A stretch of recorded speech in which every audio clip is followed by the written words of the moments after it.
आपको वैसे पता है भाई जो रोजगार के लिए कौन कहाँ क्या है, विवाह के लिए कौन है।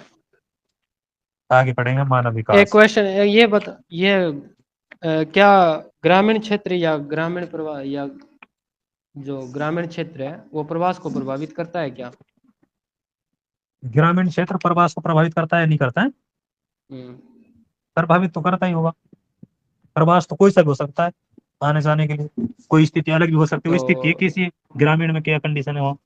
जी, अब आपके सामने है। हाँ, जब तो ज्यादातर ये लोग जा देखा रहे हैं। जाता है कि शिक्षित लोग हाँ। होते हैं ना, शिक्षित लोग हम्म। होते हैं वो पहले तो शहरों की ओर प्रवास करते हैं, परंतु जब वो शहरों में अपना काम रोजगार होता है वो पूरा कर लेते हैं, और फिर वो आते हैं रिटायरमेंट के बाद की वह एज में, तब वो हम्म। गाँव की तरफ प्रवास करते हैं वापस। वो कहते हैं कि चलो अब आराम से जिंदगी जिएंगे और अपने शांत माहौल में रहेंगे, तो वो चकाचौंध से दूर आते हैं वापस। अंतिम अंतिम प्रवास होता है वो, या ऐसे वो अपने नोट्स में लिखा हुआ है, पता नहीं किस शब्द से।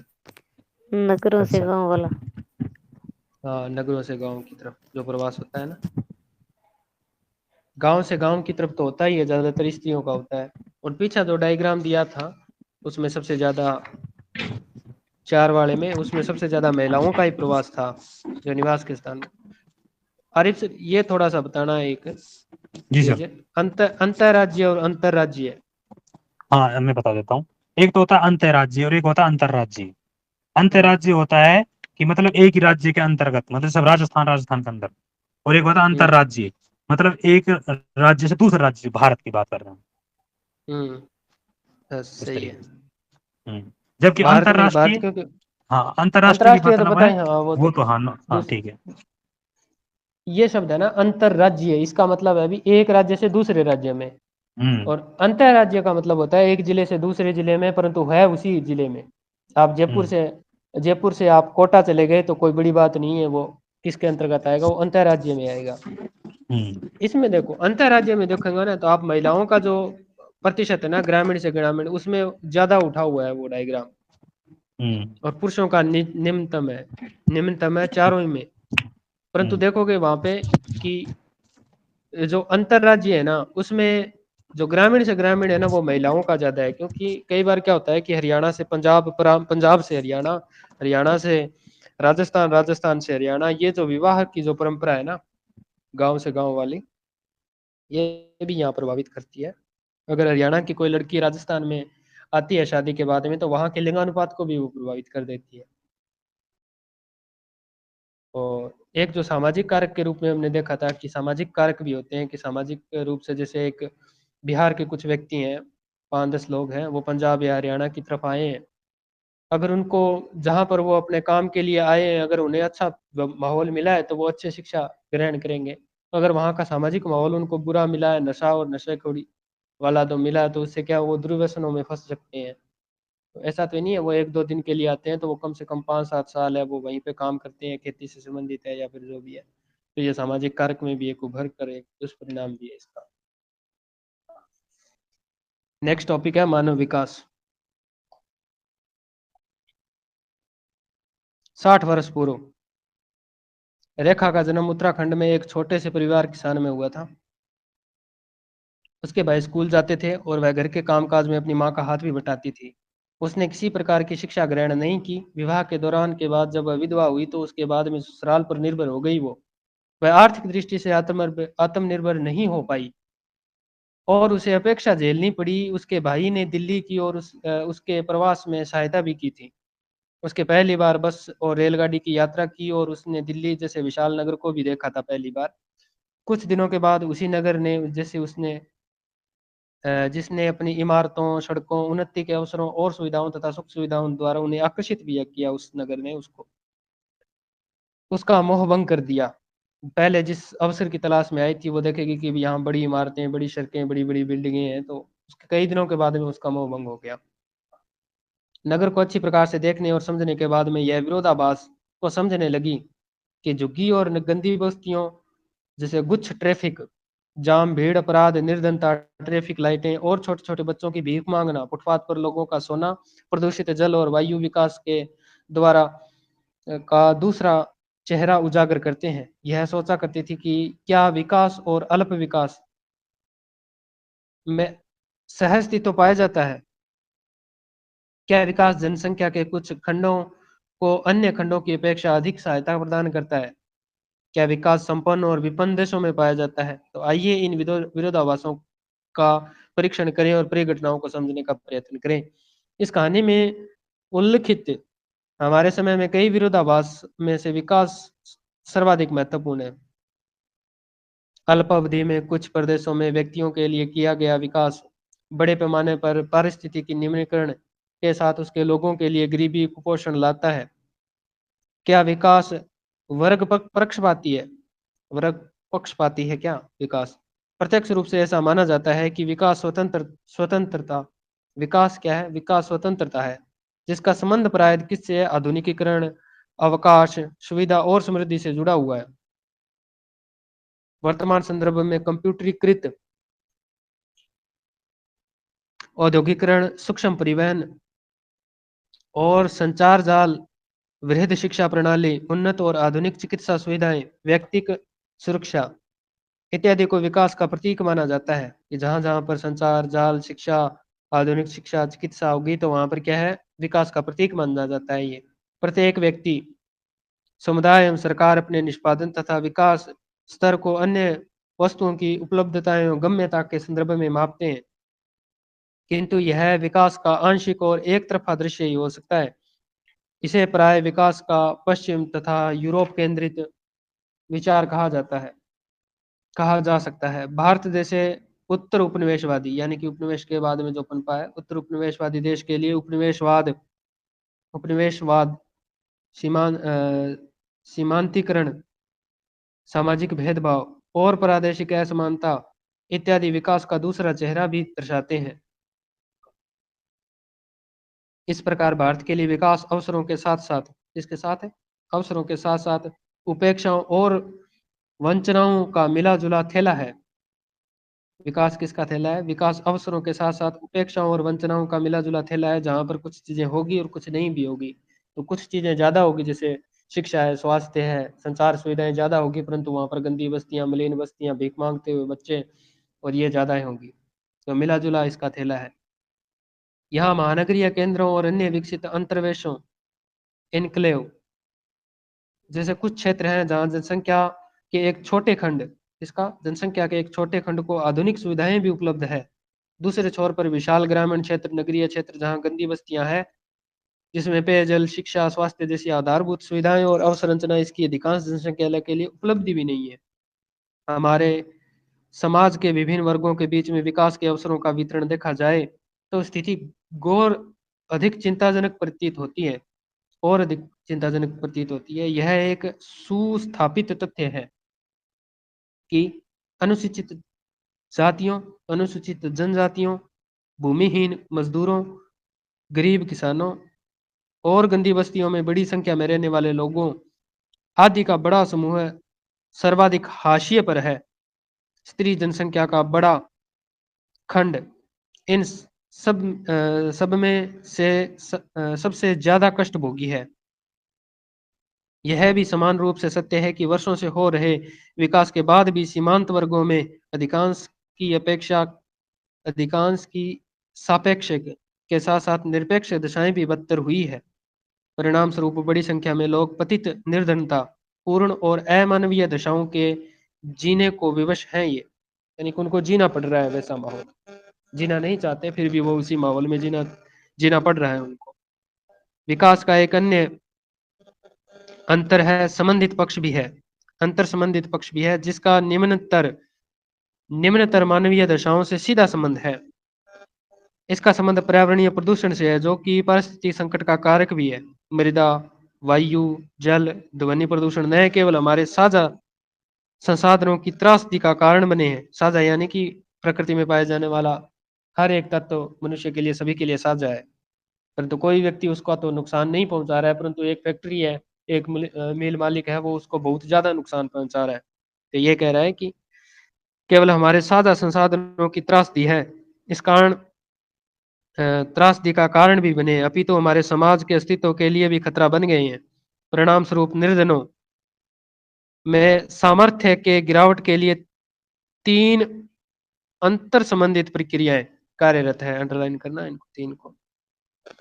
क सामाजिक सामर्थ्य में कमी, विस्थापन और दुर्बल होते सामाजिक संबंधों का कारण। नंबर 2 है पर्यावरणीय सामर्थ्य में कभी सभी है या कभी प्रदूषण के कारण, या सभी प्रदूषण के कारण, सभी प्रदूषण के कारण होना चाहिए सर। और नंबर 3 है व्यक्तिगत सामर्थ्य।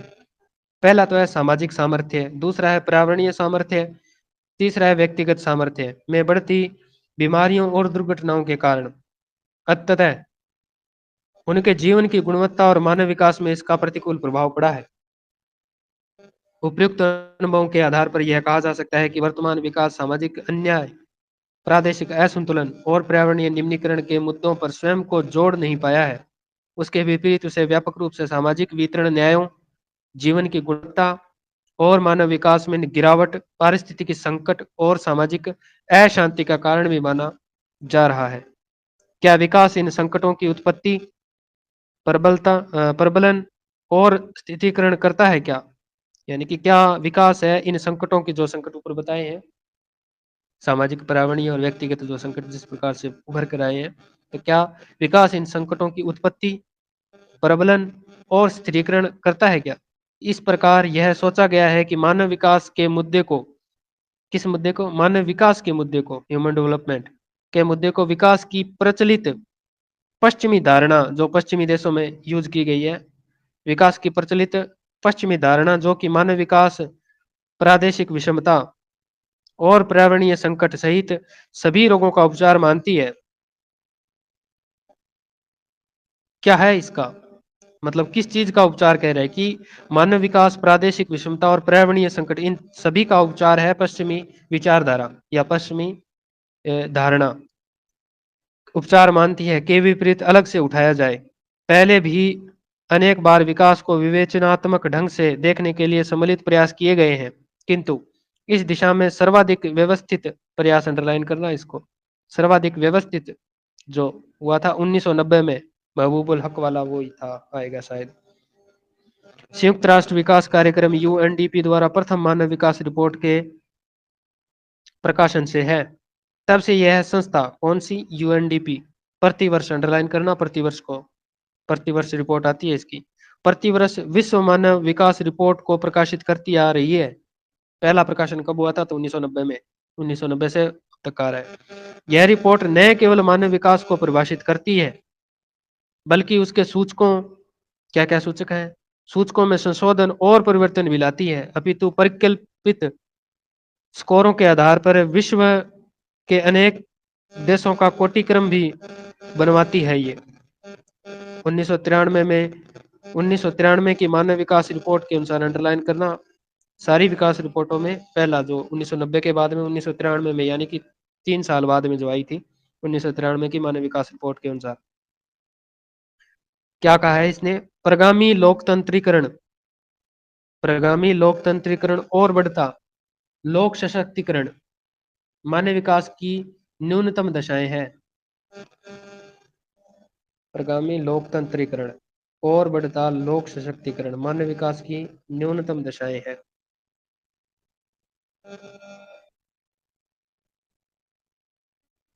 इसके अतिरिक्त यह भी उल्लेखित करता है कि विकास, इन्वर्टेड कॉमा में है, विकास लोगों को केंद्र में रखकर बुना जाना चाहिए।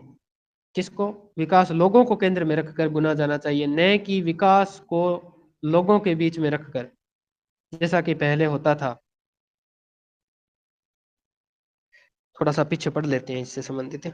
मानव विकास क्या है? मानव विकास स्वास्थ्य, भौतिक पर्यावरण से लेकर आर्थिक, सामाजिक, राजनीतिक स्वतंत्रता तक सभी प्रकार के मानव विकल्पों को सम्मिलित करते हुए लोगों के विकल्पों में विस्तार, अंडरलाइन, विकल्पों में विस्तार और उनके शिक्षा, स्वास्थ्य सेवाओं तथा सशक्तिकरण के अवसरों, अंडरलाइन, अवसरों की वृद्धि प्रक्रिया है। हो सकता है कि सीधा आपसे पूछ ले कि मानव विकास में से परिभाषा की तौर पर देखा जा सकता है, इसमें 2 शब्द आप विकल्पों में विस्तार और अवसरों की वृद्धि की प्रक्रिया मुख्यतः रखेंगे। इस प्रकार लोगों के विकास के इस प्रकार लोगों के विभिन्न प्रकारों के विकल्पों की श्रेणी विकल्पों की श्रेणी में विस्तार, अंडरलाइन करना, विकल्पों की श्रेणी में विस्तार, ये लाइन शब्द अंडरलाइन करना यहाँ से, विकल्पों की श्रेणी में विस्तार। मानव विकास का सर्वाधिक सार्थक पक्ष है कौन? विकल्पों की श्रेणी में विस्तार। लोगों के विकल्पों में अनेक प्रकार के अन्य मुद्दे हो सकते हैं, किंतु दीर्घ और स्वस्थ जीवन जीना, जैसे दीर्घ और स्वस्थ जीवन जीना एक उनका विकल्प है। शिक्षित होना भी एक है। राजनीतिक स्वतंत्रता भी होनी जरूरी है। गारंटी और मानवाधिकारों और व्यक्तिगत सम्मानता, आत्मसम्मान से युक्त शिष्ट जीवन स्तर के लिए आवश्यक संसाधनों तक पहुंच, अंडरलाइन आवश्यक संसाधनों तक पहुंच, जैसे मानव विकास के कुछ मुद्दों को समझौता नहीं किया जा सकता। नेक्स्ट, प्रश्नानुसार आप मानव भूगोल के मूलभूत सिद्धांत, पहले वाली बुक थी ना मानव भूगोल के मूलभूत सिद्धांत नामक अपनी पाठ्य पुस्तक में से इन संकल्पनाओं, सूचनाओं, सूचकों और मानव विकास के उपागमों, सूचकांक और परिकल्पना की विधियों के पहले ही अध्ययन कर चुके हैं। आइए इस अध्याय में हम भारत पर इन संकल्पनाओं और सूचनाओं की प्रयोज्यता, अनुप्रयोज्यता को समझे के अनुसार प्रयोजन जो होती है वो अनुप्रयोज्यता। कौन सा चैप्टर चल रहा है सर ये? क्या बात हुई, नेक्स्ट टॉपिक है ये।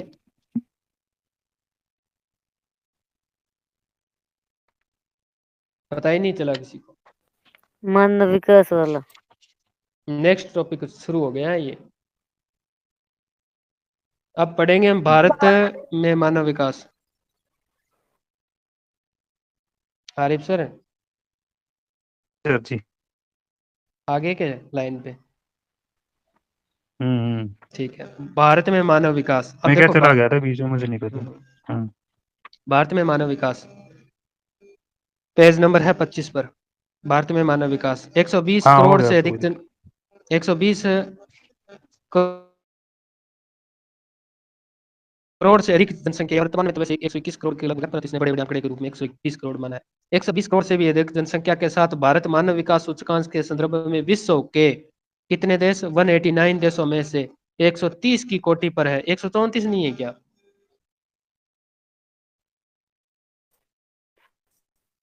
या 130 ही है? वर्तमान में है वर्तमान ये में 2015 का है। 31वां आ गया। 2015 में 2017 का है सर ये 15 का 2017 है।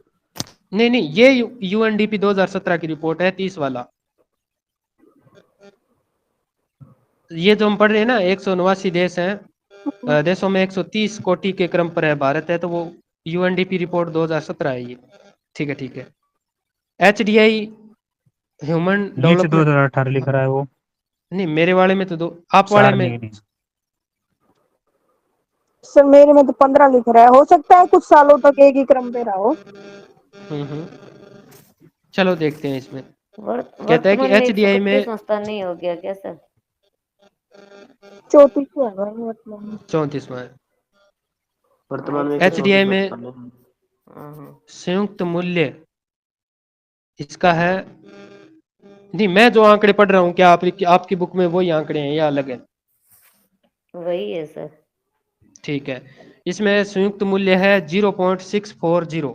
तो ये कहाँ पर है? एक तो था उच्चतर, एक था उच्च, एक था मध्यम और एक था निम्न।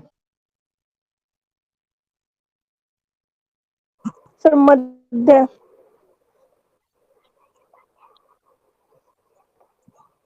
मध्य था। कहाँ तक था ये? 70 तक था क्या? 69। हाँ 69.9 है। वहाँ से पॉइंट 700 तक। 699 तक था ये। 550। ठीक है। भारत मध्य मानव विकास रिपोर्ट दर्शाने वाला यूएनडीपी 2017 देशों की श्रेणी में आता है। तालिका में भारत में एचडीआई की कुछ अन्य देशों के साथ तुलना की गई है, जैसे देखेंगे हम 2017 के 2018 में आ गया ये। ठीक है, हो सकता है 2017 की रिपोर्ट और 2018 में प्रकाशित हुई हो, ऐसा हो सकता है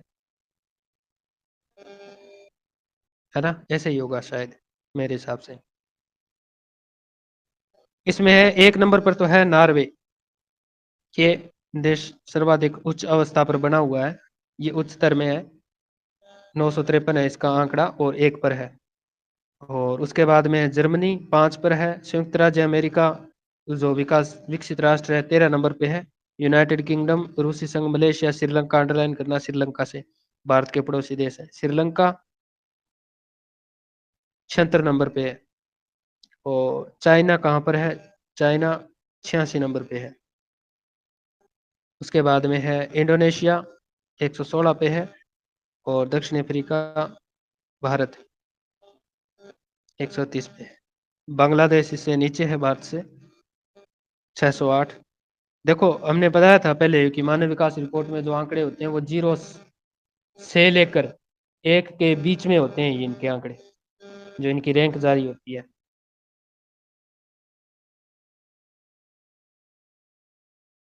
क्रमांक बढ़ता है, इसका रैंक भी छोटी होती है इनकी, जैसे बड़ी 130 नंबर का है। उसके बाद में बांग्लादेश है और भारत है। बांग्लादेश है से भी नीचे है पाकिस्तान 150 पे है। ये थोड़ा 2017 के हैं, देख लेना थोड़े। बाकी तो वर्तमान रिपोर्ट पर फोकस रखना है अपना। मानव विकास सूचकांक में निम्न स्कोर, जो छोटा कम स्कोर होता है, निम्न स्कोर का होना गंभीर चिंताजनक का विषय है, किंतु उपागम और राज्यों, देखो पाकिस्तान का महबूब उल हक था, सबसे पहले उसने मानव विकास रिपोर्ट जारी की, परंतु उसी देश ने क्या किया, वहां के जो मानक थे ना उन पर खरे नहीं उतरे हैं। फिर भी भारत भी इतना ज्यादा कोई खरा नहीं उतरा है। 130 देशों की श्रेणी 130 की संख्या पर है ये। 129 देश इससे ऊपर ही है। और वैसे भारत और पाकिस्तान दोनों ही लेने वाले थे इस मानव विकास को, परंतु यहाँ की जो स्थिति भी बहुत महत्वपूर्ण, जनसंख्या भी बहुत ज्यादा मायने रखती है। चलो पढ़ते हैं। किंतु उपागम और राज्य और देशों के सूचकांक मूल्यों में परिकलन के लिए चुने गए सूचकों, क्या क्या सूचक है, सूचकों और उनकी कोटि के क्रम निर्धारण में कुछ अन्य आपत्तियां भी उठाई गई है। उपनिवेशवाद, साम्राज्यवाद, नव साम्राज्यवाद जैसे ऐतिहासिक कारकों में मानव अधिकारों का उल्लंघन, प्रजाति, धर्म, लिंग, जाति के आधार पर सामाजिक भेदभाव जैसे सामाजिक सांस्कृतिक कारक, कौन कौन से अपराध, आतंकवाद जैसे युद्ध जैसी सामाजिक घटनाएं, समस्याएं, और राज्य की प्रकृति, सरकार का स्वरूप, लोकतंत्र अथवा तानाशाही कैसा है वहां पर, तो वो भी तो प्रभावित करता है ना। जैसे भारत में कौन सा है तो प्रजातंत्र है, पाकिस्तान में कौन सा है तो प्रजातंत्र है, और बांग्लादेश में अभी अभी प्रजातंत्र स्थापित हुआ है, पहले लोकतंत्र ही था, ये क्या नाम है उसका, राजतंत्र ही था। तो ब्रिटेन जैसे देशों में वहां पर सत्ता एक के हाथ में होती है, और वहां पर क्या है, आय के विसाधन ज्यादा है, फिर वो थोड़े प्राचीन है। इसके अलावा उनका किस क्षेत्र में पाया जाता है, वहां की भूमि की उपजाऊ क्षमता, और वहां पर जाती है, और इसके अलावा हर प्रकार की जनसंख्या नहीं पाई जाती है। तो वो सारी चीजें वहां पर मायने रखती है। खनिज है, खनिज संसाधन है, जलवायु है। तो ये कह रहा है कि अलग अलग चीजें हैं, अलग अलग प्रकार से प्रभावित करती है। अपराध है, आतंकवाद है, जैसे पश्चिमी एशिया में तो ज्यादातर आतंकवाद ही फैला हुआ है। तो युद्ध जैसी सामाजिक समस्या, और राज्य की प्रकृति, राज्य की क्या प्रकृति है, कैसा विकास करती है, सरकार का स्वरूप कैसा है, लोकतंत्र है अथवा तानाशाही है, सशक्तिकरण के स्तर जैसे कि राजनीतिक कारकों के प्रति संवेदनशीलता का अभाव जैसे कुछ कारक हैं जो मानव विकास की प्रकृति का निर्धारण में निर्णायक भूमिका निभाते हैं। भारत एवं अन्य अनेक विकासशील देशों के संदर्भ में इन पक्षों का विशेष महत्व है। यूएनडीपी द्वारा चुने गए सूचकों का उपयोग करते हुए भारत के योजना आयोग ने भारत के लिए मानव विकास रिपोर्ट तैयार की है। अंडरलाइन करना थोड़ा सा, यूएनडीपी द्वारा चुने गए सूचक, उनका उपयोग करते हुए भारत सरकार का योजना आयोग थिंक टैंक ने भारत के लिए मानव विकास रिपोर्ट खुद से अपनी तैयार की है। वो कौन सा था जो प्रसन्नता सूचकांक जारी करता है ना, प्रसन्नता सूचकांक पर कौन सा, भूटान था क्या?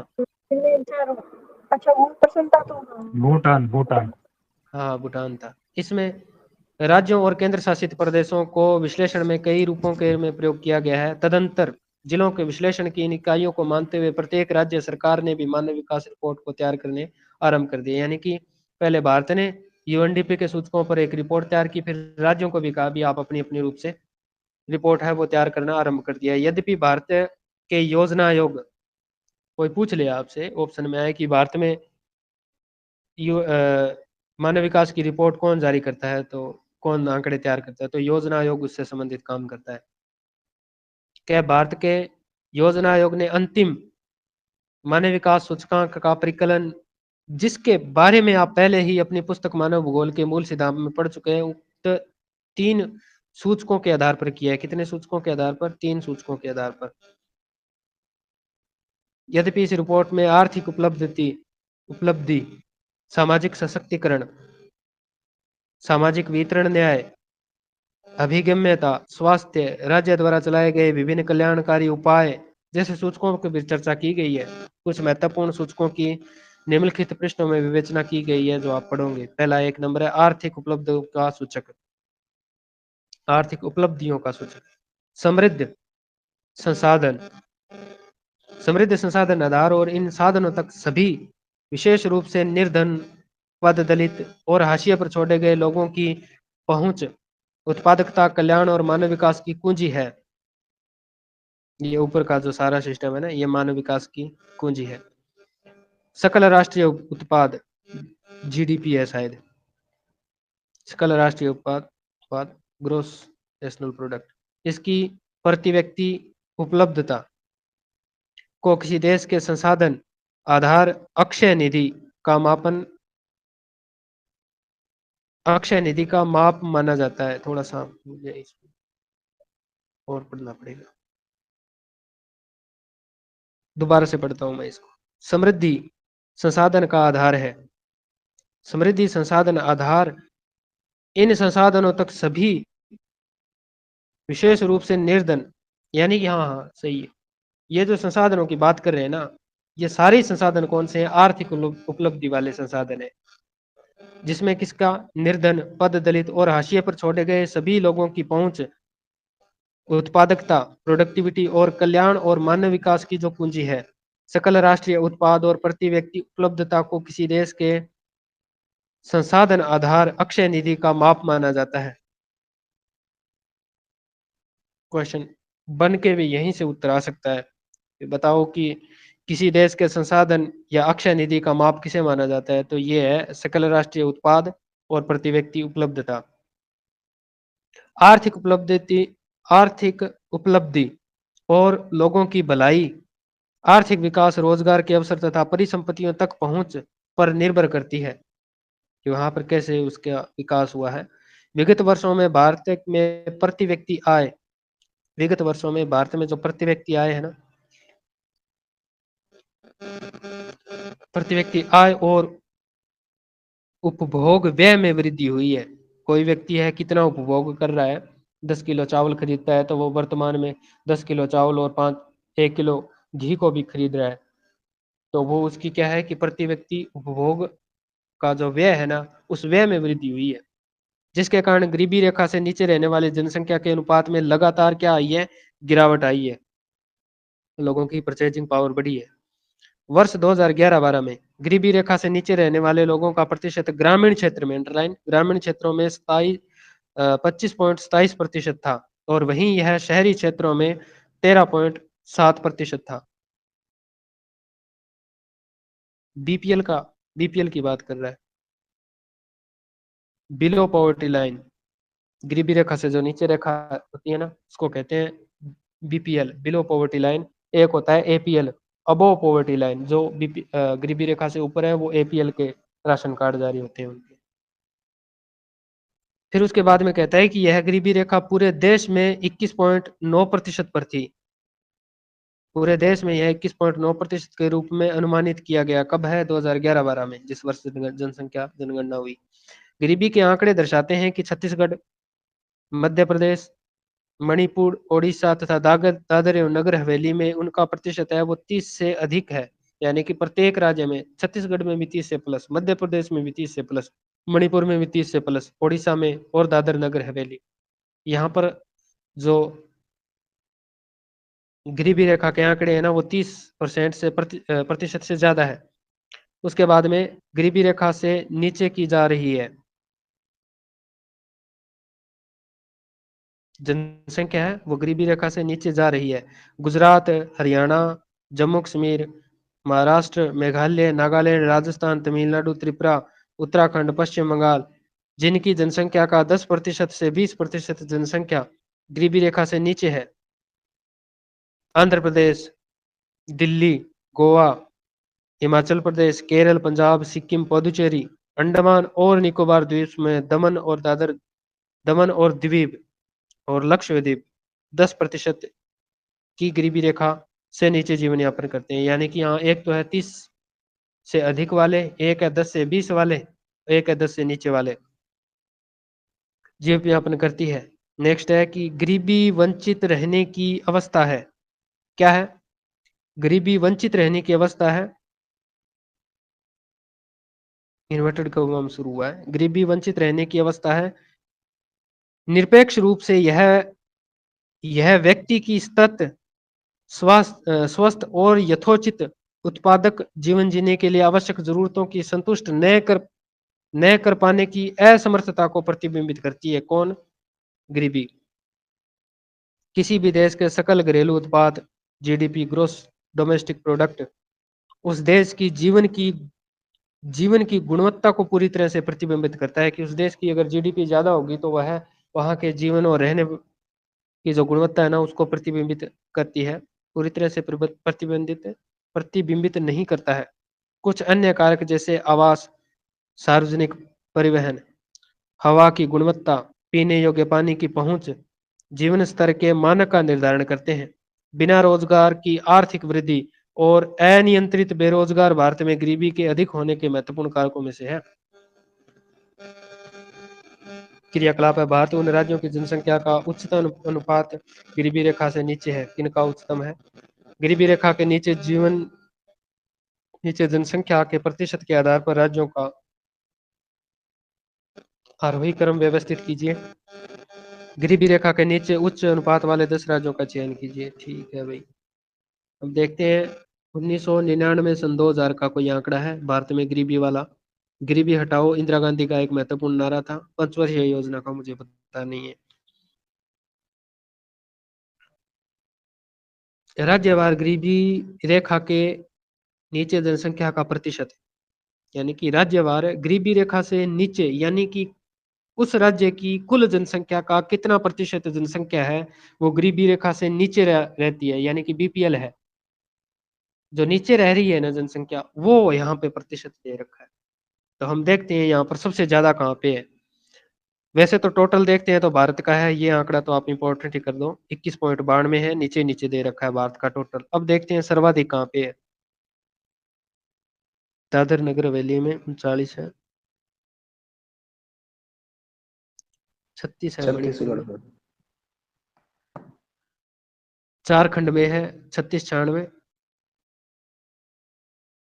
छत्तीसगढ़ में है 39-93। तो यही है एक नंबर पे। और न्यूनतम कौन सा है?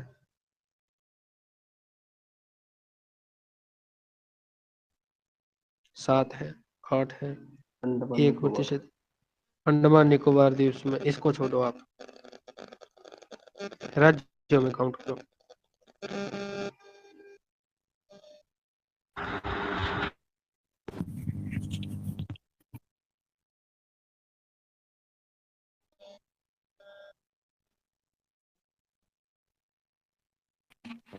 केरल, गोवा गोवा है सर। गोवा है सर, और गोवा का नो है। गोवा हाँ गोवा का है 5 पॉइंट। ठीक है। तो सर्वाधिक है बिहार का। बिहार से एक अलग राज्य हुआ था छत्तीसगढ़। छत्तीसगढ़ हुआ था या झारखंड हुआ था, पर यहाँ यहीं पे है एमपी छत्तीसगढ़। हाँ एमपी से अलग हुआ छत्तीसगढ़ था। हुआ एमपी था। के पूर्व में है और उड़ीसा के पश्चिम में है। राज्य है उत्तर से दक्षिण की ओर फैला हुआ है, वो है छत्तीसगढ़। वहां पे है सबसे ज्यादा गरीबी रेखा। और सबसे न्यूनतम है वो गोवा में है 5, अधिकतम और न्यूनतम। और भारत की टोटल जो गरीबी है वो टोटल जनसंख्या 121 करोड़ जनसंख्या का है, यानी कि इस जनगणना के अनुसार 121 करोड़ जनसंख्या में से 21.92% जो जनसंख्या है ना वो गरीबी रेखा से नीचे जीवन यापन करती है। ठीक है। स्वास्थ्य जीवन के सूचक क्या है? क्या क्या स्वस्थ जीवन के सूचक हो सकते हैं? किस चीज को देखकर आप कह सकते हो कि लोग स्वस्थ जीवन जी रहे हैं? रोग और पीड़ा से मुक्त जीवन और यथोचित दीर्घायु एक स्वास्थ्य जीवन के सूचक हैं। शिशु मृत्यता, कौन पढ़ेगा? मेरे यहाँ लाइट चली गई, चलो आ गई। शिशु मृत्यता और माताओं के प्रजनोत्तर मृत्यु के दर को घटने के उद्देश्य से पूर्व और प्रसवो प्रसवोत्तर यानी कि प्रसव से पूर्व और प्रसवोत्तर स्वास्थ्य सुविधाओं की उपलब्धता जच्चा बच्चा से संबंधित है। वृद्धों बुजुर्गों के लिए स्वास्थ्य की सेवाएं, पर्याप्त पोषण, कुपोषण के शिकार न हो इसलिए पर्याप्त पोषण है, जैसे पोषाहार वगैरह स्कूलों में चलता है, तो पर्याप्त पोषण और व्यक्तियों की सुरक्षा एक स्वस्थ और लंबे जीवन के लिए कुछ महत्वपूर्ण माप है। एक वो कौन सी मापन होता है ना, जिसमें व्यक्ति की कुल आयु का पता लगाया जाता है, क्या बोलते हैं उसको? जन्म के समय पता लगाया जाता है ना, जन्मते ही बच्चे। जीवन प्रत्याशा। हाँ, जीवन प्रत्याशा। जीवन प्रत्याशा का ना अगर Liability। आपसे कोई क्वेश्चन पूछे, हाँ जीवन प्रत्याशा का अगर आपसे पूछे कि कब निर्धारित की जा सकती है, तो इसका जो निर्धारण होता है ना, बच्चे के जन्म के साथ ही हो जाता है। बच्चे के जन्म के साथ ही जिसका जीवन प्रत्याशा का निर्धारण हो जाता है कि यह बच्चा कितने वर्ष जिएगा, अगर जिंदा रहा तो। ऐसे नहीं हो सकता कि 5 साल बाद में, 10 साल बाद में, किशोर होने के बाद में पता चलेगा, या फिर बुजुर्ग होने के कब पता चलेगा? तो बच्चे के जन्म के समय ही परिलक्षित किया जा सकता है इसको, जीवन प्रत्याशा को। यही वो कह रहा है कि स्वास्थ्य जीवन के सूचकांक है मानव जीवन से संबंधित। उसमें है स्वच्छ भारत मिशन, वर्तमान में चल रहा है। कारखानों से निकलने वाले विषैले और जैविक कारकों के नष्ट होने के कारण कचरे, शहरों के शीवर तथा खुले में शौच आदि के कारण स्वास्थ्य से संबंधित बहुत से खतरे पैदा हुए हैं। भारत सरकार ने इन समस्याओं के समाधान के लिए बहुत से कदम भी उठाए हैं। स्वच्छ भारत मिशन उनमें से एक ऐसा मिशन है। स्वस्थ मस्तिष्क एक स्वस्थ शरीर में निवास करता है। अगर कोई बता सकता है ये कहने वाला कौन था? अरस्तु था या प्लेटो था? और अरस्तु। अरस्तु का है क्या ये? और एक स्वस्थ शरीर के लिए स्वच्छ वातावरण, विशेष रूप से स्वच्छ हवा होनी चाहिए, स्वच्छ पानी होना चाहिए, शोर मुक्त माहौल होना चाहिए, स्वच्छ परिवेश भी होना चाहिए। प्राथमिक आवश्यकताएं हैं इनके। नगर निगम के कचरे, उद्योग से निकलने वाले प्रदूषित जल और परिवहन से निकलने वाले धुएं आदि शहरों के प्रदूषण के मुख्य स्रोत हैं। ग्रामीण इलाकों और शहरों में झुग्गियों में खुले में शौच प्रदूषण के मुख्य स्रोत है।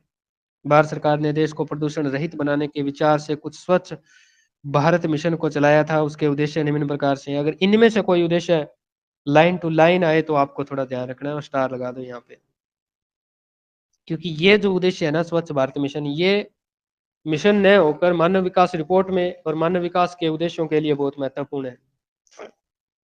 दूरगामी परिणाम को परिलक्षित किया गया है इसमें। नंबर 1 है इसमें, स्वच्छ भारत मिशन अभियान के दौरान देश में खुले से शौच मुक्त के लिए नगर निगम को 100% ठोस कचरा, ये ठोस कचरा क्या होता है? ठोस कचरे का वैज्ञानिक तरीके से उचित प्रबंधन, घरों में शौचालय, सामुदायिक शौचालय, सार्वजनिक शौचालयों का निर्माण किया गया है। ग्रामीण भारत में घरों में होने वाले प्रदूषण, जैसे उपले वगैरह, लकड़ियां वगैरह जलाते हैं, उसको कम करने के लिए साफ ईंधन जैसे एलपीजी को सुलभ करना। उसके बाद में है जल से होने वाले रोगों को रोकथाम के लिए प्रत्येक घर में पीने लायक जल की व्यवस्था भी करना। और अपरंपरागत ईंधन स्रोत जैसे कौन कौन से, जैसे पवन है, सौर ऊर्जा है आदि को बढ़ावा देना। पहले एक नारू उन्मूलन रोग चला था भारत में, किसी को पता है तो? अगर बुजुर्गों को कभी बात करते हुए आपने सुना होगा कि हमारे तो यहाँ बुजुर्गों की नारुआ बोलते हैं उसको। तो वो एक क्या है कि प्रदूषित जल के कारण फैलने वाला एक कीड़ा था, वो चमड़ी में रहता था। तो वर्तमान में भारत है वो नारू रोग उन्मूलन पूर्णतः उन्मूलित है भारत। अब है भारत में साक्षरता दर, इससे बहुत सारे क्वेश्चन उठे हुए हैं। वर्तमान में यही आंकड़े आपको याद रखने हैं, नवीनतम जनगणना आएगी नहीं। और जब तक आएगी तब तक हमारा एग्जाम हो चुका होगा। साक्षरता सबसे ज्यादा कहाँ पर है? जहां पर सबसे ज्यादा साक्षरता है वहां का मानव विकास है वो अच्छा रहेगा, वहां पर शिक्षा है, उच्च गुणवत्ता है। इसके अलावा जो महिला केरल। साक्षरता है वो परिवार है, परिवार के सदस्यों का भरण पोषण होने से संबंधित है, जैसे रोग निपटान है आदि के लिए क्या है कि महिला का साक्षर होना बहुत ज्यादा जरूरी माना गया है। तो भारत में सबसे ज्यादा जो साक्षरता है केरल। केरल की है। केरल। पहले तो देख लेते हैं केरल में कितनी है। 93.91%। नीचे से नीचे आप छोड़ के 3 या 4 छोड़कर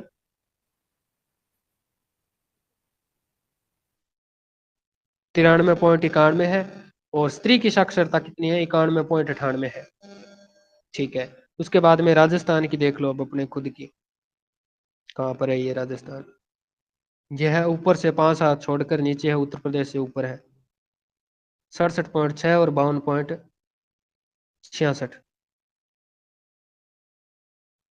भारत की कुल साक्षरता है 74.4 और भारत की जो कुल स्त्री साक्षरता है वो है 65.46। ये भी थोड़ा 3 आंकड़े बताए हैं मैंने इससे संबंधित, उच्चतम और अधिकतम। और न्यूनतम कहाँ की है? बिहार की है क्या? देखना थोड़ा सा, मेरे हिसाब से तो बिहार की लगी मुझे। बिहार, अरुणाचल प्रदेश।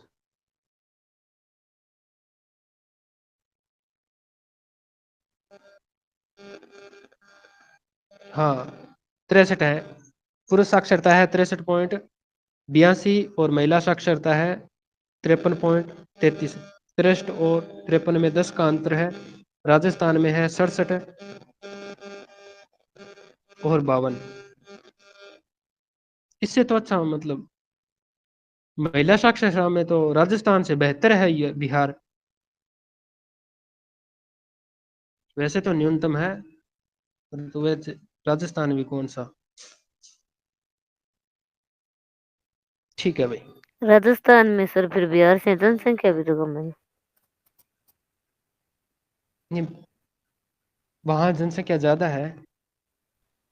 हाँ, नहीं, जनसंख्या पर पॉपुलेशन नहीं तो होता उस पे क्या क्या ऐसा फर्क सर? पड़ेगा मैम? वो तो परसेंटेज पे निकलता है ना, उसकी जनसंख्या से क्या हम्म, लेना देना।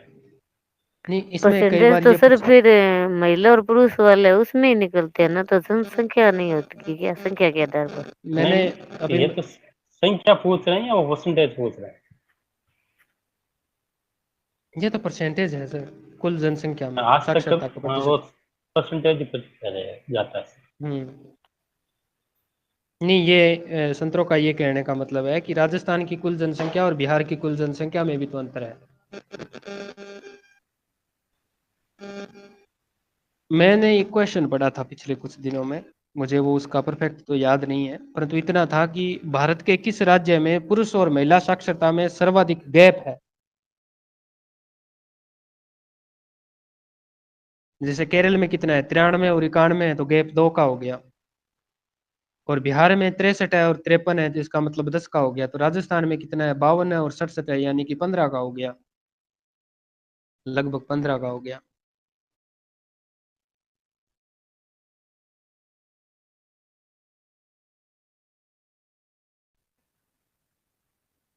इससे तो ज्यादा नहीं लगा मेरे को।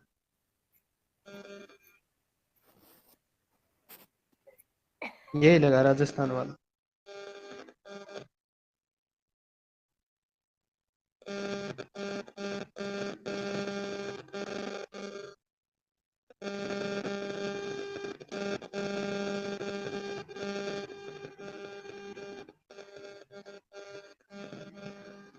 चलो देखते हैं, ज्यादातर 4 आंकड़े बताए हैं मैंने। भारत की कुल है पुरुष साक्षरता, कुल साक्षरता और स्त्री साक्षरता। कुल साक्षरता दे रखी है रे, पुरुष साक्षरता नहीं है यहाँ पे। पुरुष तुरंत साक्षरता तो कुल भारत की सिर्फ 82 पॉइंट समथिंग नहीं है क्या? हम्म,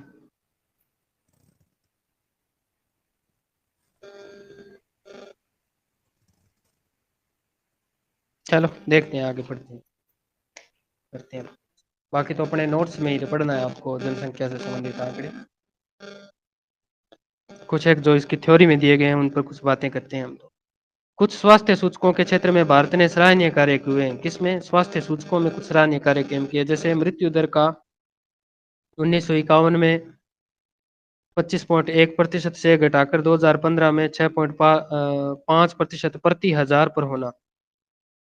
इस अवधि में शिशु मृत्यता का 148 प्रति हजार से 37 प्रति हजार होना। 37 प्रति हजार होना, यानी कि शिशु की जो पहले मृत्यु होती थी ना, वो 148 1,000 की तुलना जो कुल प्रसव होते थे ना, उनमें 148 थे वो शिशु की मृत्यु थी, और वर्तमान में 37 है प्रति हजार के ऊपर। इसी प्रकार 1951 से 2015 की अवधि में जन्म के समय जीवन प्रत्याशा, ये थी वो जीवन प्रत्याशा कब होती है? ये जन्म के समय होती है। तो जन्म के समय जीवन प्रत्याशा में पुरुषों के लिए 37.1 वर्ष से 66.9 वर्ष, यानी कि 1951 में 37.1 थी, तो 2015 में ये 66.9 हो गई है, यानी 67 वर्ष के करीब हो गई है। स्त्रियों में यह 36.2 वर्ष से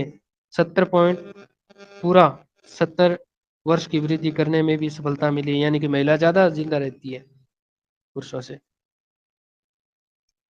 यद्यपि ये महत्वपूर्ण उपलब्धियां हैं, फिर भी बहुत कुछ करना बाकी है। इसी प्रकार इसी अवधि के दौरान भारत में जन्म दर को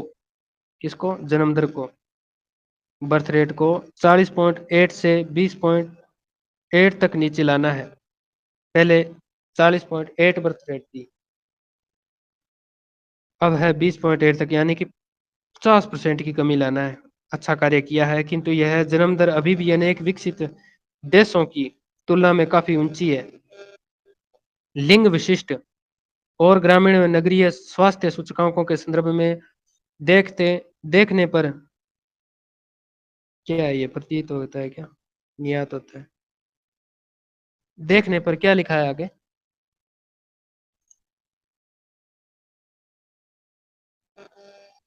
ठीक है, कुछ पढ़ लेना, मेरे में बुक में थोड़ा साफ से दिखाई नहीं दे रहा है। देखने पर चिंताजनक देखने प्रतीत पर होती। स्थिति और अच्छा, चिंताजनक प्रतीत होती है। अच्छा, स्थिति है क्या? हम्म। स्थिति और चिंताजनक प्रतीत होती है। भारत में स्त्री लिंगानुपात घट रहा है। अंडरलाइन, भारत में स्त्री लिंगानुपात है वो घट रहा है। भारत की जनगणना 2011 में निष्कर्ष पर विशेष रूप से 0 से 6 वर्ष के आयु वर्ग के बच्चों के लिए लिंग अनुपात के संदर्भ में बहुत सी अवांछनीय है। रिपोर्ट के अन्य महत्वपूर्ण लक्षण यह भी है कि न केरल को अपवाद माना लक्षण यह है कि यदि केरल को अपवाद मान लिया जाए तो सभी राज्यों में बच्चों का लिंग अनुपात है वो घटा है। केरल में हो सकता है बड़ा हो, परंतु बाकी सभी में क्या है, बच्चों का जो लिंग अनुपात है ना 0 से 6 वर्ष का, वो लिंग अनुपात घटा है। और पंजाब हरियाणा तो इसमें जैसे विकसित राज्यों में भी यह सबसे अधिक चिंताजनक है। यहाँ जहां तक यह लिंगानुपात प्रति हजार बालकों की तुलना में 850 बालिकाओं से नीचे है। जहां कहाँ? पंजाब और हरियाणा में। जिसके लिए कौन कौन से कारक उत्तरदायी है? यह है सामाजिक दृष्टिकोण है अथवा लिंग निर्धारण की वैज्ञानिक विधियां। लिंग निर्धारण की वैज्ञानिक विधियां, ऐसा भी होता है क्या? अरे सर वो जांच करके बताते हैं ना, वो है। हाँ, लिंग वो निर्धारण की है, एनडीपीटी की बात कर रहे हैं सर। लिंग निर्धारण की वैज्ञानिक विधि। उसके बाद में सामाजिक सशक्तिकरण के सूचक। सामाजिक सशक्तिकरण कैसे हो सकता है? तो सामाजिक सशक्तिकरण के सूचक हैं कुछ मानव विकास के। विकास मुक्ति है, भूख, गरीबी, दासता, बंधुआकरण, अज्ञानता, निरक्षरता और किसी अन्य प्रकार की प्रबलता से मुक्ति मानव विकास की कुंजी है। वो जरूरी है उसको मुक्त होना। भूख से, गरीबी से, दासता से, बंधुआकरण से, अज्ञानता से, निरक्षरता से, अन्य प्रकार की प्रबलता से जो है मुक्ति होना, विकास मुक्ति है। वास्तविक अर्थों में मुक्ति तभी संभव है जब लोग समाज में अपने सामर्थ्यों और विकल्पों के उपयोग के लिए सशक्त हो, प्रतिभागी और प्रतिभागिता करे। समाज और पर्यावरण के बारे में ज्ञान तक पहुंच ही मुक्ति का मूल आधार है। क्या है कि समाज और पर्यावरण के बारे में, या तो समाज के बारे में जानो या पर्यावरण के बारे में ज्ञान तो तक जो पहुंच होती है ना, वो मुक्ति का मूल धार है। ज्ञान और मुक्ति का रास्ता साक्षरता से होकर जाता है। क्या बात है। राष्ट्रीय क्रियाकलाप है, राष्ट्रीय, ठीक है छोड़ो इसको। क्रियाकलाप मानव विकास का सूचकांक है 2007-8 का, थोड़ा सा पुराना है ये सूचकांक, छोड़ो इसको। क्या पढ़े ये, भारत का है मानव विकास सूचकांक 2007-8। अगर कहे कि एनसीईआरटी में से पढ़कर और हो सकता है इसमें से ही आ जाए तो ये तो संभव है नहीं, क्योंकि 2007-8 से लेकर अब तक के वार्षिक रिपोर्ट जारी करे तो भी तो कितने हैं, 10 तो ये हो गए, 10 सर 7 और 3 10 10 4 14 17 साल तो ये हो गए 2024 तक। तो इस कारण से हो सकता है कि बीच में मानव विकास रिपोर्ट 2011, हालांकि हम जनगणना 2011 के संदर्भ में पढ़ रहे हैं, तो 2011 की रिपोर्ट में 2007-8 की रिपोर्ट लिया गया था। फिर भी थोड़ा सा ध्यान रखना कि मानव विकास जो रिपोर्ट आई थी वो 2007-8 में बात की है, तब केरल सर्वोच्च था इसमें, और आज भी केरल ही होगा शायद। उसके बाद में 2 नंबर पर था दिल्ली, राष्ट्रीय राजधानी क्षेत्र दिल्ली। अगर दिल्ली नीचे आता है तो इसका मुख्य कारण वहाँ की जनसंख्या और वहाँ का जनसंख्या दबाव है। इसके अलावा 3 नंबर पर है हिमाचल प्रदेश। हिमाचल प्रदेश शुद्ध हवा, शुद्ध वातावरण और जनसंख्या का सीमित संसाधन और संसाधनों पर प्रत्येक मानव की पहुंच भी हो सकता है। उसके बाद में गोवा है, क्षेत्र के कारण छोटा क्षेत्र है, ज्यादा सुविधाएं हैं, सुविधाएं प्रत्येक व्यक्ति तक पहुंच भी है 4 नंबर पर। उसके बाद में है पंजाब, छोटे क्षेत्र भी मायने रखता है यहाँ पर, तो थोड़ा सा पंजाब है। उसके बाद में है उत्तरी पूर्व असम के अतिरिक्त, उत्तरी पूर्व राज्य हैं असम के अतिरिक्त है सारे के सारे, क्योंकि असम एक बड़ा राज्य है अरुणाचल प्रदेश को छोड़कर। उसके बाद में महाराष्ट्र, तमिलनाडु, हरियाणा, राजस्थान को देखो कहाँ पे है, राजस्थान है 17वें नंबर पर। और निम्नतम कौन सा है, छत्तीसगढ़, वही छत्तीसगढ़ पहले देखा था हमने, जहाँ पर बीपीएल सबसे ज्यादा थे।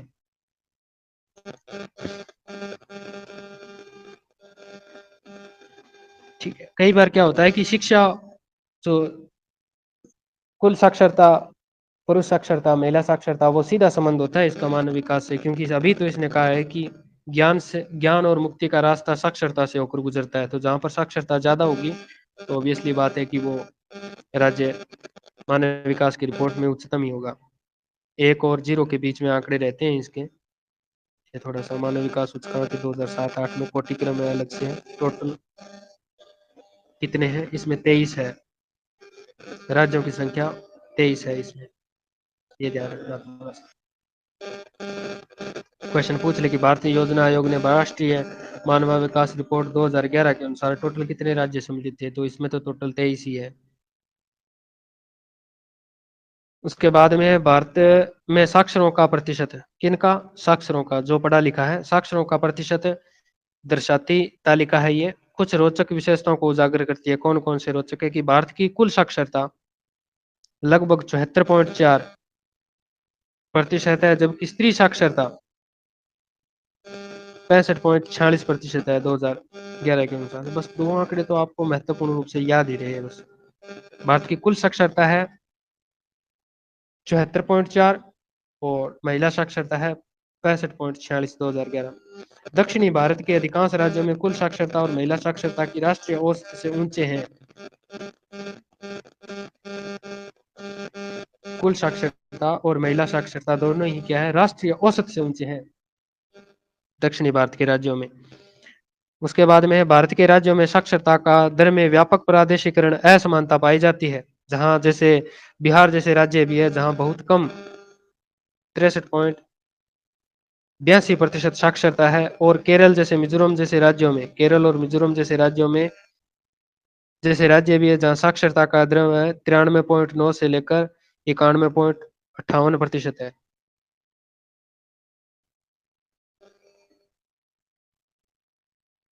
स्थानीय विभिन्नताओं के अतिरिक्त ग्रामीण क्षेत्रों में, स्थानीय जो विभिन्नताएं हैं उनके अतिरिक्त ग्रामीण क्षेत्रों में स्त्रियां, अनुसूचित जातियां, अनुसूचित जनजातियां, SC ST, कृषि मजदूर आदि जैसे हमारे समाज में सीमांत वर्गों में साक्षरता का प्रतिशत बहुत ही कम है।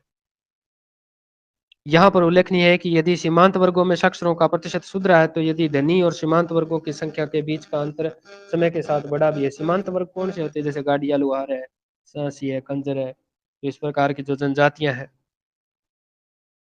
तो सीमांत वर्गों में और सीमांत वर्गों में साक्षरों का जो प्रतिशत सुधरा है, यद्यपि धनी और सीमांत वर्गों की जनसंख्या के बीच जो अंतर भी है वो भी बढ़ा है। यानी कि अगर शिक्षा में सुधार हुआ है तो उसके बाद जनसंख्या में भी तो बीच अंतर पनपा है। उसके बाद में भारत और मानव विकास सूचकांक, ये थोड़ा सा चेक कर लेते हैं। उपयुक्त महत्वपूर्ण सूचकों की पृष्ठभूमि में योजना आयोग ने, कौन? योजना आयोग भारत सरकार ने राज्यों और केंद्र शासित प्रदेशों के विश्लेषण की इकाई मानते हुए मानव विकास सूचकांक की परिकल्पना किया है। इकाई किसे माना गया है? राज्य और केंद्र शासित प्रदेशों को। जारी कौन किया है? किसने बनाए हैं? योजना आयोग ने। किसके आंकड़ों के आधार पर बनाए हैं? यूएनडीपी के आंकड़ों के आधार पर बनाए हैं। पहले भी जिक्र कर चुके हैं इसके बारे में। भारत को मध्य मानव, यानी कि 4 प्रकार के स्टेज थी: उच्चतर मानव विकास रिपोर्ट, उच्च मानव विकास रिपोर्ट, मध्य मानव विकास रिपोर्ट और निम्न मानव। इसमें कौन सा है? भारत को मध्य मानव विकास रिपोर्ट में दर्शाने वाला देशों में से रखा गया है। विश्व के 188 देशों में इसका स्थान है, 131वां है। भारत के विभिन्न राज्यों में 790 का सूचकांक है, 0.79 का। संयुक्त सूचकांक, संयुक्त सूचकांक मूल्य के साथ केरल कोटि क्रम में सर्वोच्च है। यहाँ भी सर्वोच्च है, पहले भी सर्वोच्च था। इसके बाद दिल्ली, हिमाचल प्रदेश, गोवा, पंजाब, ये 5 राज्य हमने पढ़े थे पहले भी। अपेक्षा के अनुरूप बिहार, ओडिशा और छत्तीसगढ़ जैसे राज्यों में देश के 23 प्रमुख राज्यों में सबसे नीचे है। देश के कितने? 23 राज्यों में। पहले भी बताया था कि टोटल 23 थे, तो देख लेना थोड़ा सा 23 वाले में। ऐसी हालतों में अनेक सामाजिक और राजनीतिक, आर्थिक और ऐतिहासिक कारक उत्तरदायी रहे हैं। केरल के मानव विकास सूचकांक का उच्चतम मूल्य उसके द्वारा 100% के आसपास साक्षरता दर को प्राप्त करने के लिए किए गए सभी कार्यशीलता के कारण है। एक अलग दृश्य में बिहार, मध्य प्रदेश, ओडिशा और असम, उत्तर प्रदेश जैसे निम्न साक्षरता वाले राज्य भी हैं। उच्चतर कुल साक्षरता दर्शाने वाले राज्यों में पुरुष और स्त्री साक्षरता के बीच का कम अंतर पाया जाता है। शैक्षिक उपलब्धि के अतिरिक्त, शैक्षिक उपलब्धियों के अतिरिक्त आर्थिक विकास की मानव विकास सूचकांक पर सार्थक प्रभाव डाला है। आर्थिक विकास भी मानव विकास सूचकांक पर सार्थक प्रभाव डालता है। आर्थिक दृष्टि से विकसित कौन कौन? आर्थिक दृष्टि से कौन विकसित है? महाराष्ट्र, तमिलनाडु, पंजाब, हरियाणा जैसे राज्यों में मानव विकास सूचकांक का मूल्य किससे? असम, बिहार, मध्य प्रदेश इत्यादि राज्यों की तुलना में ऊंचा है। कि वहां की जो आर्थिक स्थिति भी है ना, वो भी वहां के मानव विकास रिपोर्ट या वहां की जो सूचकांक है ना, उसको हाई कर देती है। उपनिवेश काल से विकसित प्रादेशिक विकृतियां और सामाजिक विषमताएं अब भी भारत की अर्थव्यवस्था, राजतंत्र और समाज की महत्वपूर्ण भूमिका निभा रही है तब से लेकर आज तक। सामाजिक वितरण न्याय के अपने मुख्य ध्येय के साथ भारत सरकार ने नियोजित विकास के माध्यम से संतुलित विकास के, क्या लिखा है, सांस्थितिकरण के लिए सम्मिलित प्रयास किए हैं। इसने अधिकांश क्षेत्रों में महत्वपूर्ण उपलब्धियां प्राप्त की है, किंतु वे वांछित स्तर से अभी भी बहुत नीचे है। ठीक है, नॉर्मल सी बातें। उसके बाद में क्या है? जनसंख्या, पर्यावरण और विकास। जनसंख्या बढ़ेगी तो पर्यावरण का नाश होगा, और विकास है जनसंख्या का निर्धारण करता है। तो थोड़ा इनकी तुलनात्मक रूप से बातें इकट्ठी की गई है कि जनसंख्या, पर्यावरण और विकास का विकास सामान्य रूप से और मानव विकास विशेष रूप से, विकास सामान्य रूप से और मानव विकास विशेष रूप से सामाजिक विज्ञानों में प्रयुक्त होने वाली एक जटिल संकल्पना है। यह जटिल है क्योंकि गुणों से यही सोचा जा सकता है कि विकास एक मूलभूत संकल्पना है और यदि एक बार इसे प्राप्त कर लिया जाए तो यह समाज के सभी सामाजिक, सांस्कृतिक और पर्यावरणीय समस्याओं का निदान हो जाएगा। यद्यपि विकास ने मानव जीवन की गुणवत्ता में अनेक प्रकार के महत्वपूर्ण सुधार किया है। किसने? विकास ने। किंतु प्रादेशिक विषमताएं, सामाजिक विषमताएं, भेदभाव, वंचना, लोगों का विस्थापन, मानव अधिकारों पर आघात और मानवीय मूल्यों का विनाश तथा पर्यावरण का निम्नीकरण भी बढ़ा है। पर्यावरण को भी यहाँ नहीं पहुंची है। संबंध मुद्दों की गंभीरता और संवेदनशीलता को भांपते हुए संयुक्त राष्ट्र विकास कार्यक्रम ने अपनी 1993 की मानव विकास रिपोर्ट, पहले भी आई थी 1993 वाली रिपोर्ट, उसमें कुछ 2 कोटेशन दी हुई थी, पीछे वाले कुछ अध्याय में थी ये, जब हमने जिक्र किया था। कह रहा है कि 1993 की मानव विकास रिपोर्ट में विकास की अवधारणाओं को अभिभूत किया है। किस में अभिभूत किया है? 1993 की।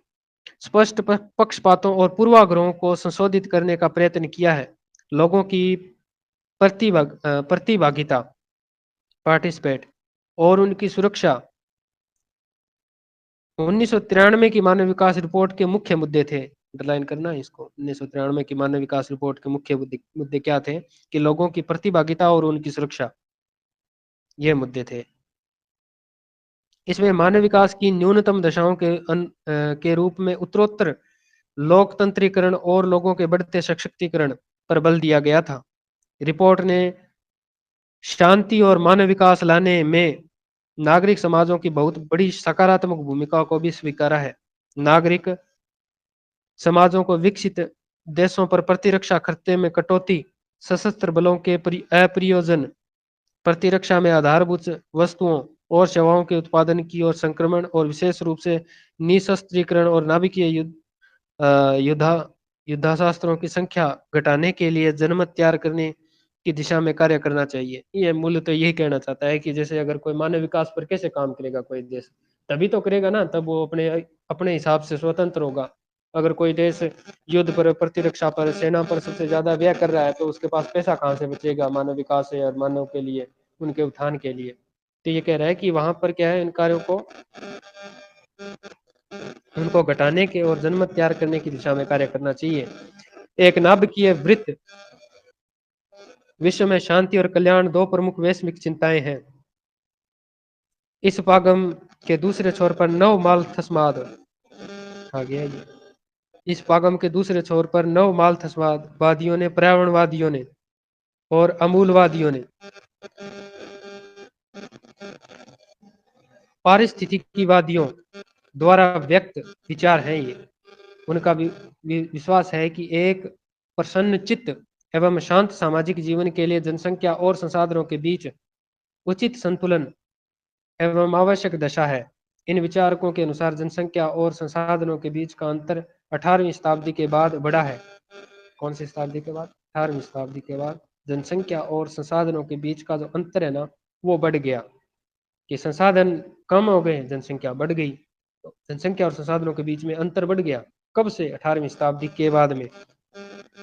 पिछले यानी कि विगत 300 वर्षों में विश्व के संसाधनों में बहुत थोड़ी वृद्धि हुई है, जबकि मानव जनसंख्या में तो विपुल वृद्धि हुई है। विकास ने केवल विश्व में सीमित संसाधनों के बहुविध प्रयोगों को बढ़ाने के लिए योगदान दिया है, जबकि इन संसाधनों की मांग में अतिशय वृद्धि हुई है। मांग तो बहुत ज्यादा बढ़ रही है, बढ़ोतरी हो नहीं रही है। इस प्रकार विकास के किसी भी क्रियाकलाप के समक्ष परम कार्य जनसंख्या और संसाधनों के बीच समता बनाए रखना है। देखो कि इक्वल बनाए रखो इसको, कि कोई चीज बढ़े नहीं, न कोई चीज घटे। सर रॉबर्ट माल्थस ने मानव जनसंख्या की तुलना में संसाधनों के अभाव में के विषय में चिंता व्यक्त करने वाले पहले विद्वान थे। माल्थस का जनसंख्या संक्रमण सिद्धांत यही तो कहता है ना, जनसंख्या और उत्पादन या खाद्यान्न से संबंधित है उसका। हाँ, खाद्यान्न से संबंधित है। 25 वर्ष की तुलना में जनसंख्या दुगनी हो जाती है और जो क्या होता है खाद्यान्न है वो 25% ही बढ़ता है। तो थोड़ा मालथसवाद का, वैसे हमारे सिलेबस में है ये मालथसवाद की जनसंख्या का संक्रमण सिद्धांत। विद्वान थे, पहले व्यक्ति थे ये विश्व में। प्रत्यक्ष रूप से विचार तर्क संगत और विश्वासास्पद भी लगता है, परंतु यदि विवेचनात्मक ढंग से देखा जाए तो इसमें कुछ अंतर्निहित दोष भी हैं। जैसे कि संसाधन एक तटस्थ वर्ग कैटेगरी नहीं है, कोई वर्ग नहीं है। संसाधन की उपलब्धता का होना इतना महत्वपूर्ण नहीं है जितना कि वहाँ सामाजिक वितरण का। संसाधन हर जगह असमान रूप से वितरित है। कैसे असमान रूप से वितरित है? कहाँ? संसाधन हर जगह। जैसे एक क्षेत्र में 100 व्यक्ति निवास करते हैं, उस क्षेत्र के 100 व्यक्तियों में से 10 व्यक्तियों के पास में 1 लाख रुपए है, बाकी 90 लोगों के पास में मान लो पूरे ही 10,000 रुपए हैं। ये कह रहा है कि संसाधन तो बहुत है वहां के क्षेत्रों में, परंतु उनका वितरण समान नहीं है। ठीक कहना चाहता है कि संसाधन हर जगह असमान रूप से वितरित है। समुद्र देशों में जहां लोगों के संसाधनों की विशाल भंडारों तक पहुंच है, समुद्र वाले देशों में पहुंच भी है, जबकि निर्धनों के संसाधनों में सिकुड़ते जा रहे हैं। वहां पे निर्धन जो देश है सिकुड़ते जा रहे हैं। उनके अतिरिक्त शक्तिशाली लोगों द्वारा अधिक से अधिक संसाधनों पर नियंत्रण करने के लिए किए गए अनंत प्रयास और अपनी अवधारणा की विशेषता को प्रदर्शित करने के लिए प्रयोग करना ही जनसंख्या संसाधनों के विकास के बीच में संघर्ष अंतर्विरोधों का प्रमुख कारण बना हुआ है। ठीक है। भारतीय सांस्कृतिक सभ्यता लंबे समय से जनसंख्या संसाधनों और विकास के प्रति संवेदनशील रही है। यह कहना गलत नहीं होगा कि प्राचीन ग्रंथ मूलतः प्रकृति के तत्वों के बीच संतुलन और समरसता से परिचित थे। महात्मा गांधी ने अभिनव समय में ही, यानी कि प्राचीन समय, अपने समय में अभिनव समय में ही दोनों के बीच में संतुलन और समरसता के प्रबलन को प्रेषित किया है। गांधी जी हो गांधी जी हो रहे विकास, विशेष रूप से उसमें जिस प्रकार औद्योगिकरण द्वारा नैतिकता, आध्यात्मिकता, स्वावलंबन, अहिंसा, पारस्परिक सहयोग, पर्यावरण के ह्रास तथा स्थितीकरण, इंग्लिश वाला पढ़ लेना दिया, किया गया है और उसके प्रति आशंकित रहे हैं। उसके विचार से व्यक्तिगत मितव्ययिता, सामाजिक धन की न्यायधारिता और अहिंसा एक व्यक्ति एक दूसरे राष्ट्र के जीवन में उच्चतर लक्ष्य की प्राप्ति की कुंजी है। उनके विचार क्लब ऑफ रोम की रिपोर्ट, ये कोई रिपोर्ट है, क्लब ऑफ रोम की report limits to the growth, उस रिपोर्ट का नाम है लिमिट्स टू ग्रोथ, 1972 में। शुमाकर की पुस्तक है ये। देखो कितनी बुक पढ़ी है अभी तक, ये पहली बुक है। ये शुमाकर की पुस्तक है। समाल्स क्या है? Small is beautiful, small is beautiful 1974 में प्रकाशित हुई।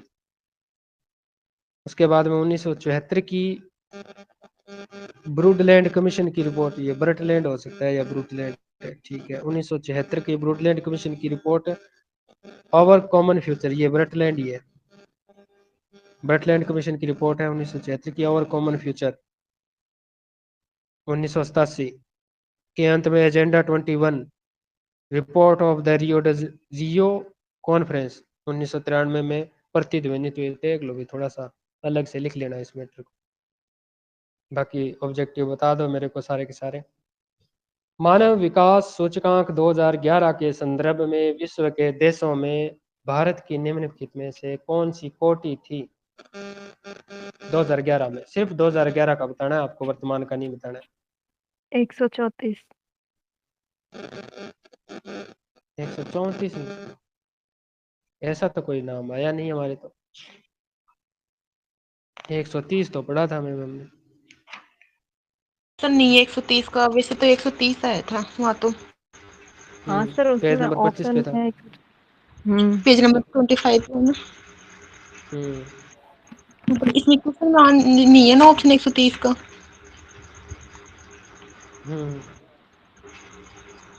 129 भी नहीं मान सकते वैसे। नहीं मान सकते फिर भी ये भी तो समस्या है ना कि वो जो 130 वाला आंकड़ा था ना, वो यूएनडीपी रिपोर्ट 2017 का था, तो 2011 की जनगणना के बाद में की बात है। हाँ, चलो ये भी। देखना इसमें। दूसरा क्वेश्चन है, मानव विकास सूचकांक में भारत के निम्नलिखित राज्यों में किस एक की कोटि उच्चतम है? बताओ, कोटि या स्वेटर जो भी उच्चतम है जिसका, वो मेरे को तो केरल लगा। केरल, हाँ। हाँ, केरल है सबसे ज्यादा। केरल के बाद में दूसरा कौन सा है? दिल्ली। दिल्ली है। केंद्र शासित प्रदेश है। राज्यों में है हिमाचल प्रदेश, गोवा, पंजाब। ये 5 तो बिल्कुल याद रखोगे आप 100%। टोटल 23 है और 1 नंबर पे है केरल। नंबर 3 है, भारत में निम्नलिखित राज्यों में से किस एक की स्त्री साक्षरता निम्नतम है? झारखंड था क्या या बिहार था? हरियाणा। हाँ, हरियाणा निम्नतम की बात की है, स्त्री साक्षरता। देखो भाई हरियाणा का कितनी है नहीं नहीं, स्त्री साक्षरता तो साक्षर? बिहार में आएगी सर। 27 में, एक देखो बार 27 वाले में, 27 नंबर पेज पे देख लो ना आप। बिहार है सर निम्न स्थित। झारखंड 56 है, तो बिहार 53 है। बिहार। ठीक है, बिहार है 53। 53 से कोई नीचे है क्या? ना, 53 से कोई नीचे नहीं है। कितना है? 53.33 है। इसके पास ही लिखो 53.33। भारत में किस राज्य में स्त्री साक्षरता निम्नतम है? बिहार है 53.33। ठीक है। और ऊपर वाले में ना कोटि उच्चतम है केरल। केरल का माप ही और लिख लो वहां पे, कितना है केरल का। केरल का है 0.790।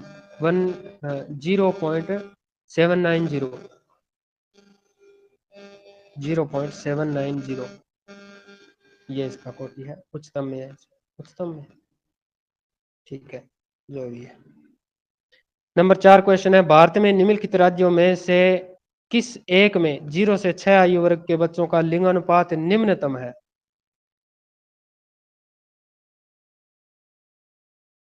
हरियाणा।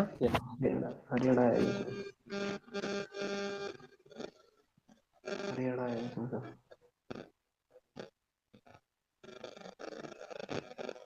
इसमें तो साथ साथ में 2 लिखे हैं कि पहले तो केरल का अपवाद मान लिया जाए तो बच्चों में घटा है, और पंजाब और हरियाणा जैसे विकसित राज्यों में सबसे अधिक चिंताजनक है।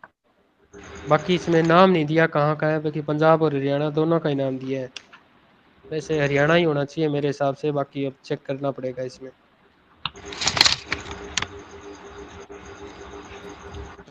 हरियाणा ठीक है, नेक्स्ट। 834 है और पंजाब 846 है। 846 है, ठीक है। हरियाणा है जी 834। हरियाणा 834 है। आपके पास अगर उसमें है तो 850 किसका है ये देखना।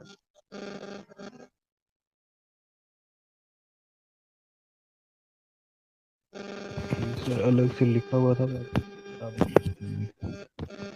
नहीं, एक 850 का दे रखा है इसमें आंकड़ा, पर राज्य का नाम नहीं दे रखा।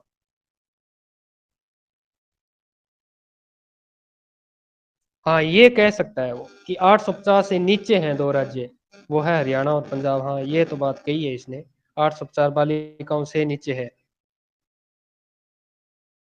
पेज नंबर 28 पे रहिए, सामाजिक वाले से जस्ट ऊपर वाली लाइन है। ठीक है, लास्ट क्वेश्चन है, भारत में निम्नलिखित केंद्र शासित प्रदेशों में, केंद्र शासित प्रदेश किस एक में साक्षरता दर है वो उच्चतम है? लक्षद्वीप। चंडीगढ़ आएगा लक्षद्वीप। सर। चंडीगढ़ क्यों नहीं आएगा? चंडीगढ़ आएगा नहीं सर। चंडीगढ़ तो काफी नीचे है वो। चंडीगढ़ है। केरल के बाद लक्षद्वीप आता है। चंडीगढ़ 86 है। उसका 92 सर। लक्षद्वीप। हाँ, लक्षद्वीप 92 है। हम्म, लक्षद्वीप लिखो, इसके साथ में आंकड़ा यहाँ लिखो, कितना है लक्षद्वीप का? 92.28 है।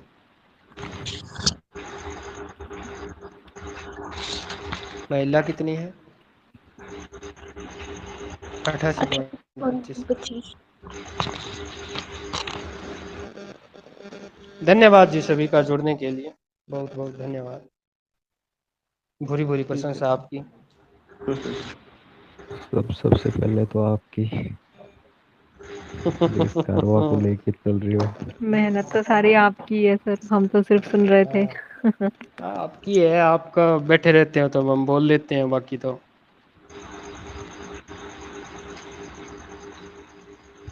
ठीक है। इसे ऑफ कर रहा हूँ, 2 लेसन हो गए हैं आज। जी सर। जी ओके सर, गुड नाइट। शुभ रात्रि गुड सर। नाइट।